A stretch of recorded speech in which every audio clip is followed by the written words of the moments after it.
Okay, great. Well, Joel, appreciate you taking the time to join. Um, this is a candidate forum, so this is a chance for Yimmys to hear directly from you, to hear your views on housing, and you know, outside of the 30-second sound bites, we want you to go deep and really give us your thoughts and your background. Uh, we'll love to start with just a quick intro, talk about your background and what brought you here, and why you're running for supervisor. Sure, I'll just do my little couple minute spiel and then we can really just get into a more casual conversation. So I'm Joel Engardio and I'm running for supervisor because I want to create our best San Francisco. I actually still believe in our city, and I think we can fulfill our true potential. I know that sometimes it feels daunting or impossible, but I'm optimistic. And I think the first step and housing is a part of it, but we need to get a lot of basics right. So that's going to be safer streets, better schools, more housing for sure, especially middle income housing, and vibrant small businesses. Because I think these are the ingredients for a really healthy, thriving city. That's why I love Grow SF so much, because they deal with all these interlocking issues, right, for a healthy city.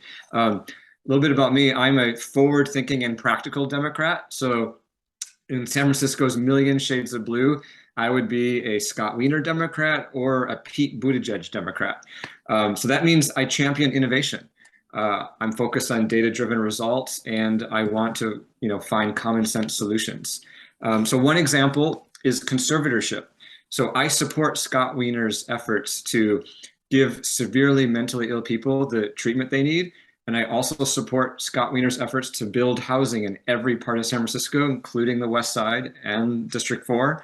And I helped lead the school board recall. Parents and kids, they needed schools reopened and not renamed. And so I'm giving these examples because I am running against an incumbent.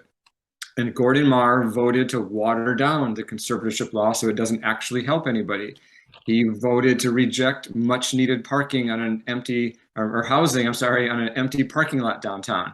And he opposed 80% of Sunset residents who wanted a competent school board. So I say all this to say we need better leadership. And I'm here to put the local uh, tribal politics aside and just focus on finding solutions for a city that works. So as you know, I'm running for District 4. That's the West Side. That's Sunset, Lakeshore, Parkside, those neighborhoods. But I am going to represent San Francisco on citywide issues. We are one city, so we can't balkanize each other in these districts. We have to make sure when it comes to housing, we're building housing everywhere, and it all fits and works for the city as a whole to meet our goals. I also lead a Stop Crime SF. So we ran a campaign to stop anti-Asian discrimination and the attacks on Asian elders. My in-laws are Chinese, and they are afraid to visit San Francisco. So it shouldn't have to be that way. I do support criminal justice reform. I also believe that for it to succeed, people need to feel safe and victims can't be ignored. And as I mentioned, I helped organize and lead the school board recall. So those are some of the things I've been doing lately in the last year or so. For the past 20 years, I worked as a journalist. And so I covered City Hall.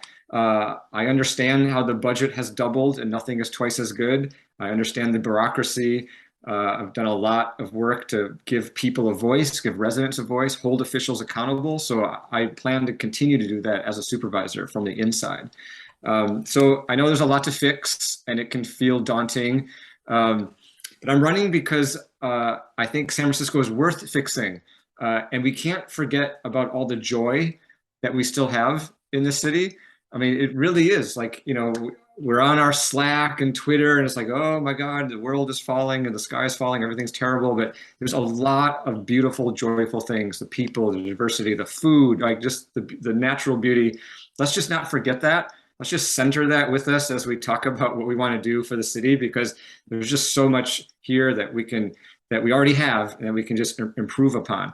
I am honored to have the sole endorsements of Scott Wiener, Alice B. Toklas, LGBTQ Democratic Club, Grow SF, and United Democratic Club.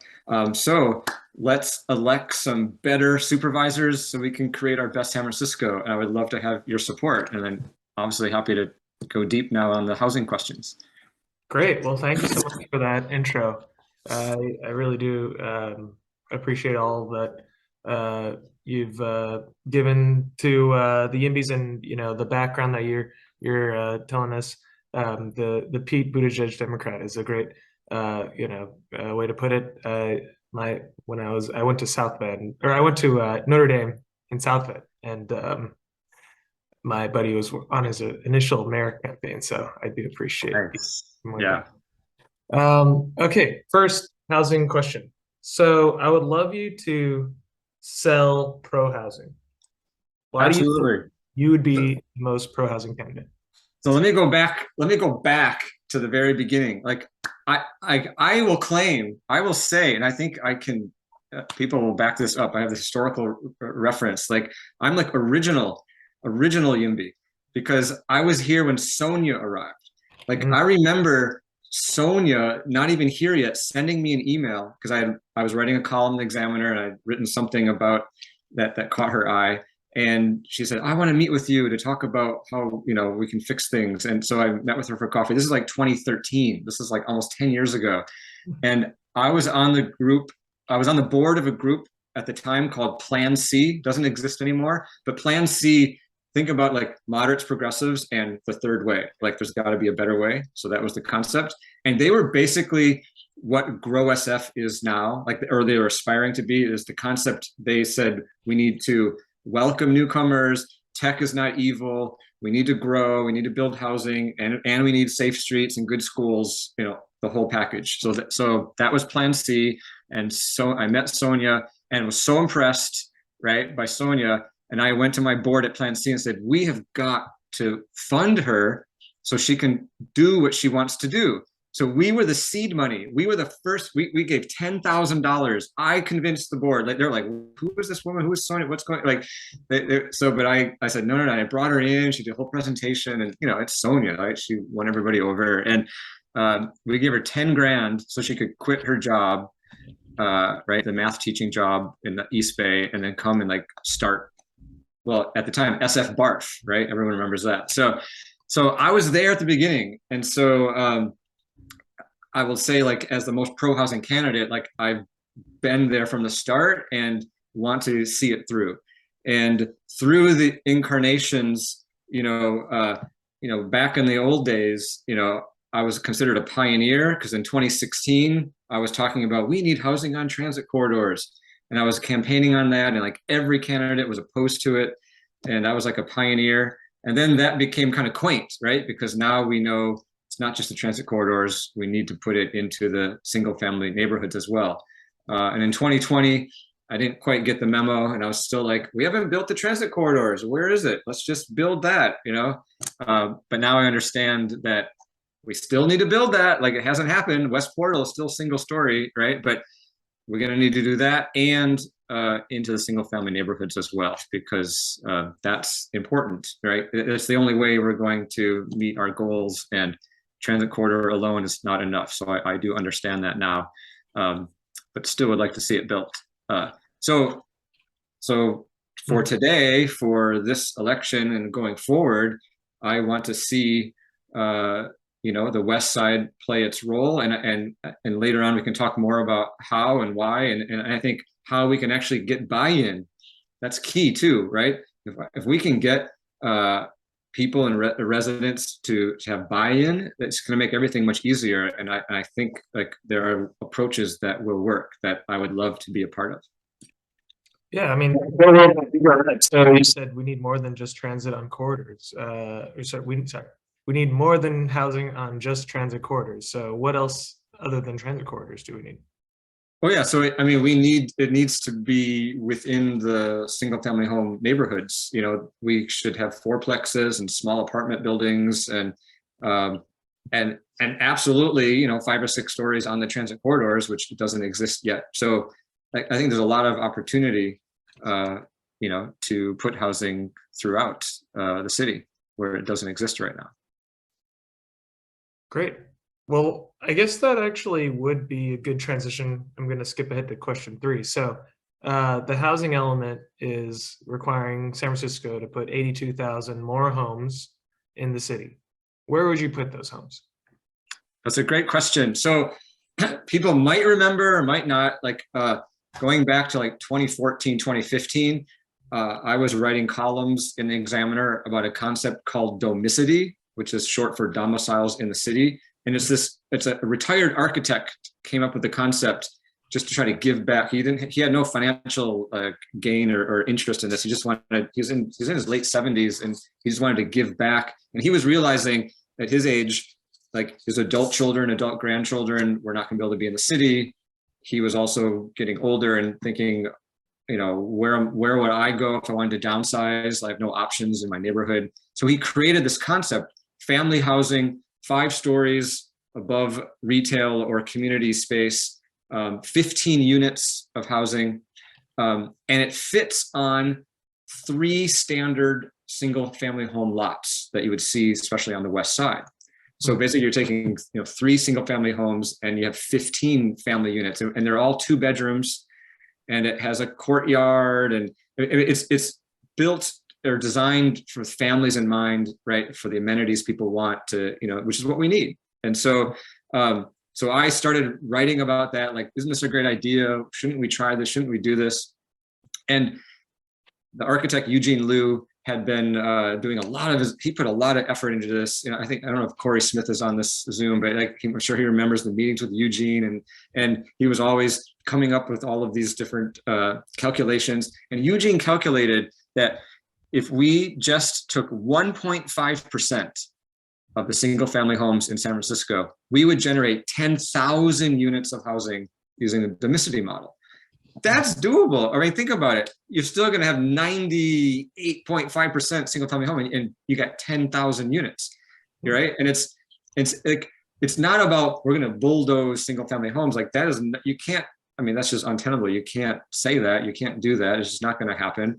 But if you can talk about, hey, there are neighborhoods where people want these amenities, families want to be able to live here. They want the ground floor retail or the ground floor community center or the ground floor grocery that everyone who in the neighborhood can benefit from because we've got this 5-story building with the ground floor, whatever amenity that right in the neighborhood, and people like it, want it, and then it replicates because it's like you build it, they will come, whatever that saying is. People will see, oh, I like that. Well, how come I don't have one? I want one, right? It's like then it kind of can replicate. So I think there are creative ways, like, and Eugene had a real out of the box idea and he would just schlep it around and go to meeting after meeting. And, sometimes people didn't take him seriously and all that, but it's like, those are the ideas where I think we should look at, investigate, take seriously the real out of the box creative ideas that actually meet the needs that people have. Because then you get the buy-in, as I mentioned earlier. If people feel like, I want that, I need that, then it's going to be so much easier to build the housing. So you said, where are we going to put it? We're going to put it everywhere in all parts of the city, using creative ideas like domicity to scale it, to make it happen. Yeah, I hear you. I live in one of those kind of buildings. It's 10 units, not 15, but it's right above retail. It's right next to grocery store. It's great. I recommend it. Yeah. And like the beautiful thing about the thought that went into it, like it's the ground floor that can be what it's versatile. It can be, it doesn't go underground, so it's cheaper to build. So you could have some off-street parking, right? Mm-hmm. Or it could be all a community center, or it could be hybrid, half and half, could be a store. And then the second floor is this pedestal where it creates a courtyard. And on the second floor is like playground area, places for kids, and it's interior facing, it's not on the street. And then, then the units it's kind of the European style. Like Eugene had this great line where he's like, it's where if you're on the 5th floor and the parent is cooking dinner, you can lean out the window and call out for your kid in the courtyard, dinner time, right? It's like, that's kind of the life people want, right? And then multi-generational families could live together, like on a different floor, or like there's just so much versatility. It just offers what people need. Like, the other really cool thing, like Eugene thought it through. He's like, let's have in the basement or on the ground floor like a music practice room. So the squawking clarinets that the kids have to play in the 8th grade, right? No, it's not going to drive anyone crazy. They can go try, like, just these are the things that the attention to detail that sells the housing, right? It gets people to say, yeah, I want that. I don't have that now. I love that. And as a former trumpet player, my parents get that. Yeah, soundproof room for me. Okay, awesome. Well, let's keep moving along. We got a lot to get through. So would love to hear. So I know you have endorsed the Affordable Homes Now measure, and a lot of the Board of Supervisors, the current members, have not endorsed it, and they've actually endorsed Prop E, which would essentially kill Prop D, which is our measure. What would be your message to the board members that have endorsed Prop E, and why is Prop D better? Yeah, Prop D is better, like, for 2 reasons. One, it's going to actually build more middle income housing. And that's like, Norman Yee, in 2017 or 18, he commissioned a study about missing middle housing, and how come no one is listening to that? I mean, he's a progressive, right? Like, how come no one is listening to that study? That study talked about in the outer neighborhoods on the West Side, 5 or 6 stories of housing, like just everything I've just been talking about was cited in this missing middle housing. Prop D is going to actually create that missing middle. Like, it's the middle income people, the families that we need to keep in San Francisco. So, like, why would we ignore that and go with a proposition that's going to just make the housing impossible to build? So that's the first thing I would say. And the second thing is Prop D actually enlarges the pool of which we can find workers and pay them good wages to build the housing. Why would we want to exclude people from having good jobs? Like, wouldn't it be nice if the carpenter could live in the house that they built, right? So to me, Prop D just does so much more, like, for everyone across the board. So, like, helps people get good jobs and actually builds the housing, whereas E just feels like it's pretty cynical, playing politics or masquerading as something, and it's just status quo. Yeah, definitely. Sorry, and who did you say commissioned that study? Norman Yee, and probably in 2017, somewhere in there. Yeah.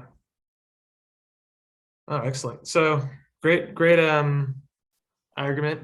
I would not have any quibbles with that. I guess, yeah, go a little bit more about the West Side. So Sunset, obviously, a lot of single family homes. It's not a model of dense housing, but it does have a lot of great schools, great transportation and amenities. How would you build more housing on the West Side, where historically we've built only on the East Side? Right. Yes. So I think the start on the West Side is kind of meeting people where they're at, and like I talked about earlier, like what are the real life needs people have.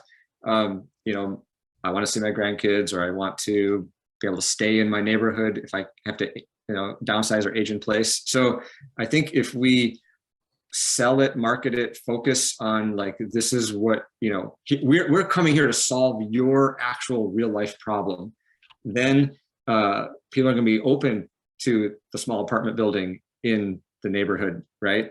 And certainly on the transit corridor. So I think that, like, that's just important. Like, it just hasn't been done, right? And a lot of people feel like they're being told what to do, or things are, they feel like I'm being imposed upon, or planners downtown are looking at maps and drawing lines and just telling me without coming out to talk to me and see me and hear me, right? So I think, and I know a lot of times we all love to, like, get wrapped up into policy and numbers and let's make this work here and fit and all this, and we forget, like, the human element, right?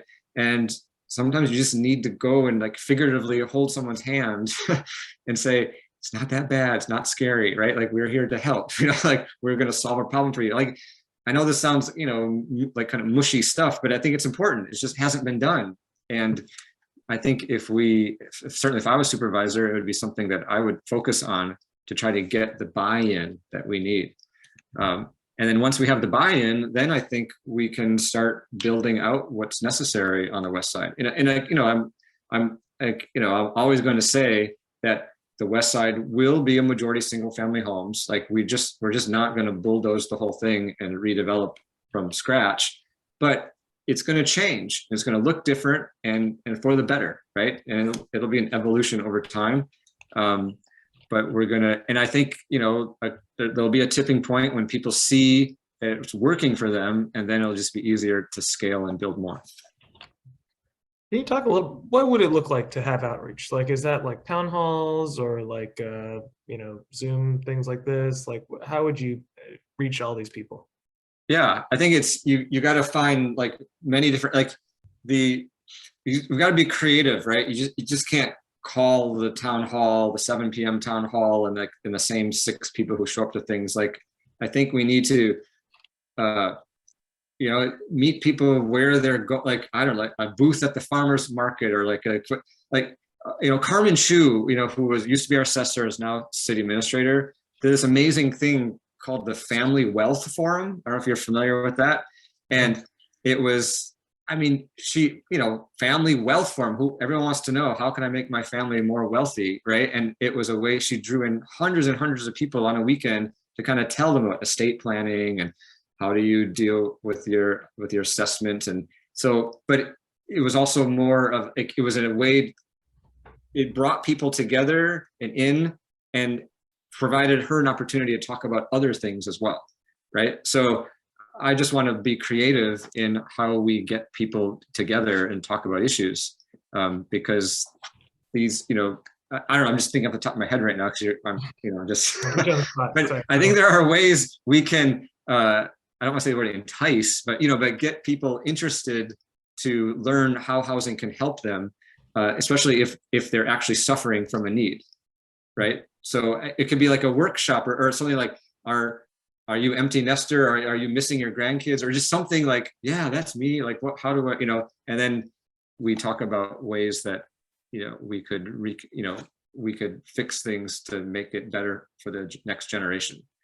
I don't know. Now I'm just making stuff up. Great. It's very optimistic. Maybe more optimistic, but you got to do it. You got it's hard. Yeah, I know, like Pollyannish, that's another term, right? But it's important to do that work, right? And to really, and not just parachute in, right? People have to feel like, oh, that you're part of the community, you're invested, you care about my needs. So I think it's incumbent on me as the supervisor to set that tone. But I think it's also incumbent upon YIMBYs and others, Grow SF, anyone who wants to move the needle, to not just parachute in, but to embed yourself. Come, volunteer at the food bank, handing out the food to the seniors, or the farmers market, or just be integrated, and then organically have these conversations come up, right? And then bring people into the more structured meetings that we would create to facilitate the discussion even more. That actually is a good transition then. I would love to hear your thoughts on how we can expand our pro-housing coalition and reach out from the typical YIMBY demographics and reach all the different parts of the community. Yeah, absolutely. I think it's more of what I was just saying, as far as, and I think younger YIMBYs can be ambassadors, right? Every YIMBYs, has a parent or a grandparent probably, and if you live locally, be the ambassador at Sunday dinner or whenever you meet up with your family, I brought my mom to our candidate forum on Monday, so yes. There you go, right? You're already doing it, right? So it's like, be that ambassador to, so it's more organic, so like, how do we reach other populations? We just have to, there's in the Slack, the YIMBY Slack, I know in the last week or so, I've been replying to things like people would post a screenshot of like a column I had written and say, oh, what about this? What about that? And I would try to like drill out or zoom out of that one paragraph and talk about what I was doing by design. And so, yes, one of the articles I might have said something that is not like the most robust, call for housing. But I was trying to bring a more diverse audience in to even like entertain the thought. And so by design, I had identified some baby boomers in their 60s and 70s who had turned the corner and become pro-housing. and then interviewed them and used them as the spokesperson versus me or anyone else, right? Because who's the best person that's going to make the convincing argument is if you feel like you identify with that person. So if another 74-year-old is saying, oh gosh, we actually need some housing because of X, Y, and Z, that it's just more credible. So by design, I was peppering through my columns like quotes and comments from people who were more pro-housing. So I was trying to like plant those seeds, get people to feel like this relates to me. It's not just some millennial or Gen whatever telling me or yelling in my face, or sometimes you might not have yelled in their face, but people felt like it, right? So it's just, I was just trying to, by design, make, find spokespeople that were more diverse to help push the issue. EMBs aren't known for our tactfulness. We're not on Twitter.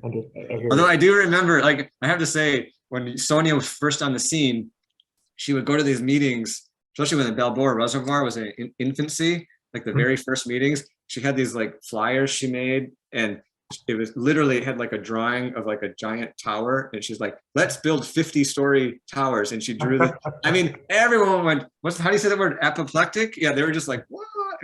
But it was like street theater. I mean, yeah, it didn't garner much. I mean, I wouldn't suggest doing that, but it was, yeah, to your point, right? She was going for Kowloon walled city density, so yeah, a little hard. Well, is there like a particular hook that you found is effective with those kind of like, more older, maybe more conservative groups? Like, I've found talking to like people who just aren't really thinking about housing, like maybe like one thing I've felt when I talk to people is like, oh, we can actually spur a lot of economic growth, which is, you don't have to pay for that with taxes. Essentially, we're going to provide for more jobs. We're going to have more workers. We're going to be able to create all this like, basically pent up growth, and we're going to grow our economy. I mean, something like that, I feel like for people who don't really think about housing is some way to kind of like hook them in. Is there something that you've found? Yeah, actually what I found with Fourplexes, what really works, especially on the West Side, is this concept of, right, you may have spent your entire life saving and working, investing in, this is your home has become like, it's your family wealth. So this goes back to even Carmen Chua's genius in her idea of the family wealth forum, right? People really care about, they've invested so much in it, they want to pass it on to their next generation and all that, So the idea of, hey, you can maximize your property and make it work more for your family if you turn it into a fourplex, as long as we make it easy for it to happen and it actually can pencil out, right? Then people might be willing to do it because they can see that it actually benefits them and is an investment in the future for the next generation of their family, right? So like, I think that's a winning argument, on the West Side for folks. Definitely. I guess kind of want to, transition to the fact that a lot of fourplexes don't exactly pencil out on the West Side. So, one unit of housing can cost $700,000 to build. That makes it harder for us to build market rate. It makes us build less subsidized units for the amount of funding that we get. What would you do to help with construction? Yeah, well, this will not make me popular with some unions, but I don't know, it sounds like Corey and SF Hack has had their issues as well. But I think we got to think about modular housing. We got to think about opening up the pool of workers available. Like there's just ways we have to stop the bottleneck. I mean, we just got to be creative. I mean, I don't know. I don't see any other way of lowering the price unless we change the way that we build. So, I mean, maybe we're going to have to do some modular housing and figure out how people will accept that. Yeah. So you would create subsidies or lower the barriers to modular? Like, what would you do to help promote more modular housing? Well, allow it to happen in the first place, right? It's just cheaper. It's a cheaper way to do construction. But obviously, I would defer to experts like Corey and SF Hack, who off the top of my head, I'm not going to be able to tell you the magic formula. All I know is like the goal, right? I do support doing whatever it takes to lower the price. So even if it's like politically not popular, but but I think it's some things are worth trying to fight for, you know, and negotiate around or do the hard work to try to make it happen. So if there's a certain policy that Corey and others think is worth going to the mat for, then I'll do it. Yeah. Otherwise, what we have now is not working, right? It just keeps getting more expensive. So Yeah, and ultimately you can grow the pie and create more work for all construction workers and not just be fighting over scraps. I guess that would be the right. thing Yeah. there. Yeah. Okay. I guess let's go down to our candidate specific one. So project that was being built on the west side in the Sunset, 2550 Irving Street. If you were on the board of supervisors, would you have voted to approve the loan that was granted to fund the project? And separately, would you have tried to reduce the number of units to accommodate the neighbors' concerns? So I'll say, so it's 2 questions. The first question, I'll say yes, with a caveat. Like, I actually want to make sure that the full remediation of the toxic waste happens. You know, I think it's worth it. Like, I know people might say, well, that's an excuse to not build and all, but I was like, people get really, and rightfully so, edgy when you're talking about toxic waste. So like, why not just in good faith, just bite the bullet and pay whatever, like, instead of putting the plastic tarp down, let's go the full route and like remove the sand or whatever, like spend the extra $1 million. So then it's not an excuse anymore. And then people feel like that they were listened to and taken care of. We held their hand. We said, okay, we're going to do the right thing. Like, I just feel like, you know, there's going to be all kinds of times when there was a mortuary or a dry cleaner or a gas station that had been there 50 years, where it was probably, that's a red flag. It's probably going to be some toxic waste. So like, let's just build it into the project costs, just to, so that there's one less thing for people to just go be upset about. Right. So that's the caveat. I just want to make sure that we're, you know, and find the money somewhere and let's just, you know, do the full remediation. And the second one, you said, would I reduce the number of units?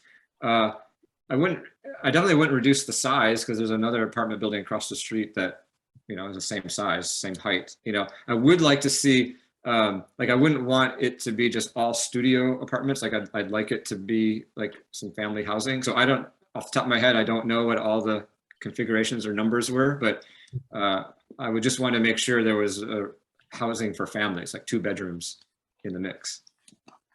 Got it. Makes sense. Talking about a project that was a bit more in the news, 469 Stevenson Street was going to be built on a Nordstrom parking lot. I guess, would you have voted to hear the appeal for CEQA? Would you have basically rejected their environmental report? And do you see the merits in the seismic issues that were being brought up? Similar that one, I would be like, build it. Just build whatever the fastest way to build it is what I would have voted for, because like, that's just ridiculous. Like that whole, come on, right? Empty parking lot. It's, yeah. I mean, I went to the Affordable Homes Now. There's a big press conference with the mayor, and we're right in front of that parking lot. I stood there, like, it, yeah. I would have done whatever we needed to do to build that the fastest way possible, because if we can't, look, and I called that out in my opening comments. I mean, Gordon Marr voted to reject that housing. So if you're going to say that you're for housing for teachers and firefighters and middle income families, don't reject housing on empty parking lots. I mean, that's just the bare minimum. Just build it. It's a great answer. Build it. Just build it. You can say that for everything, really. Okay, I think we're gonna go on to the quick fire round. So these ones will be just quick hitters, you know, 30 seconds or less. Movement. Here's an opportunity to pander to the audience. Do you identify as EMB? Well, I am like a paying dues member. I'm in the Slack. I learned so much in EMB Slack. I love EMB Slack, right? Like, you can spend too much time in there, but I do learn a lot. So, and I think it's always better to say yes to things than no to things. Like, you can say yes to things and realize, no, it's not my cup of tea, and you know. But yeah, yes. Like, I'm a yes. Like, I believe in the spirit of yes. Nice, great, love to hear it. We got Matt Haney after it took a while, but he eventually. Amazing, right? That's amazing. Yeah. It was literally after the election. I mean, at least I know I had my 2020 slump, but come on, I was really a pioneer of pro housing, but at least I had that history, like, right? Like I didn't do a total 180. You're in the slack. You're EMB. Excellent. Okay. Has San Francisco built too much, the right amount, or too little market rate housing? Too little. It's just too little of everything. It's like we need to build housing at all price points, and market rate is not bad. Excellent. Love to hear it. Should all zoning and code compliant housing be approved by right, full stop? Yes, if it fits, right, if we've determined that this is what we should have, then yes. I've even like written about, I think I've written in my column about the domesticity idea is, you know, we could even have like ready-made off the shelf, like it's already been tested and proven like these schematics work for these areas, and you just go and, right, maybe you have 3 choices of what you want. He's like, I want that one, and boom, it's done, and you can build it.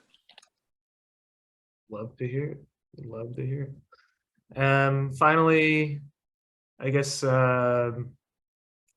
first, would you be in favor of code compliant fourplexes on all residential lots without further amendments and restrictions? Yeah, whatever. I mean, because there's been so many versions that are laden with all these terms and conditions, you know, and even Gordon Marr had a version which was like crazy, ridiculous. Like whatever, like I would support whatever can actually build the fourplex and make it pencil out for the homeowner, you know. Excellent. Next, fully opting into California Senate Bill 10 to allow 10 plexes on any residential lot. So yeah, I need to know more about that because like, wait, 10, because like, how do you go from 4 to 10? I just look at my, yeah, okay. So like I'm a homeowner and I know that my lot is this, like how it'd be really this is the quick fire round, Joel. It would be really skinny. I don't know how that would work, how it would work. So I don't know. Yeah. There was someone recently trying to build like 50 units on a 2,000 square foot lot. So I was, wow. Is it going to be like those New York City, those pencil thin super towers that are like this thin? Yeah. Even as EMB, I'm like, whoa, that's a lot. All right. Lastly, enacting local version of Senate Bill 50, allowing by right permitting of housing projects up to building heights of 5 stories near major transit stops in well-resourced neighborhoods. Yeah, I mean that, yes, because that fits my whole domesticity idea, which was 5 stories, and you know, it would. I mean, I think people will ask, what's the definition of a transit corridor? You know, like if it's a state law, it might make more sense in Los Angeles as it's spread out, and then San Francisco, we're only 7 by 7 miles. So like, does it mean just the whole city is a transit corridor? So I mean, I don't know how it's all being defined, but generally, yes, like a 5-story apartment building should work on a transit corridor and within a single family neighborhood. So it should work, yeah. Great, love to hear it. All right, well, that is all the questions I have. I appreciate you've been very generous with your time. Are there any closing remarks you'd like to leave Yimbys with before we jump off? Yeah, I would just say, you know, go to my website, engardio.com. Like I have a whole housing page. I have a lot of other things too. And like, you know, if you have any questions or concerns, I'm pretty good with email. You could just message me through my website or, you know, tag me in Slack. I'll try to get to it or answer any questions that you have. I think we've been kind of doing a lot the past week or so, which is nice, you know, so happy to keep continuing that conversation. All right, great. Well, appreciate you coming in and talking to the Yimbys.